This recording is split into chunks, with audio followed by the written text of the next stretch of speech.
والله هو دريمي كرتا هدي مر ودن كي مدة أسبوع كبدن معناها بندو لغو سورغي إن حالة دو أي تايمد يا دو علوس إلا يهدرتان إن كبدن لواتن كون يلح بقول يسدح خبوط أيام معناها وكودا عذر كان كورونا فيروس هل كدي مشدنا أي سيمري شوكون يسديد بقول يوحلا جرو marka dhammaan adeegyadii baararkii maqaayadihii wixii dhan la xiray marka laga soo tago adeega daruuriga ah sida supermarketka ama meelaha raashinka laga iibsado isbitaalada iyo farmashiyaha marka laga soo tago goobahaasi inta kale oo dhan waa ay xiran tahay cid bixi karta oo xaafadda ka bixi karta ma lahan qofkii xaafadda ka baxa waa inuu wataa warqad taasoo macnaha uu ku cadeynayo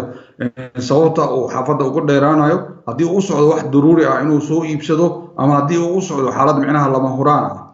wixii kaloo intaasi dheer macnaha waxaa lagu wargeliyey dadyowga waddankan u dhashay ama kuwa joogaba inaysan guryahooda ka soo bixin si loola tacaalo cudurkan waddankan saameeyey ee coronaviruska la yiraahdo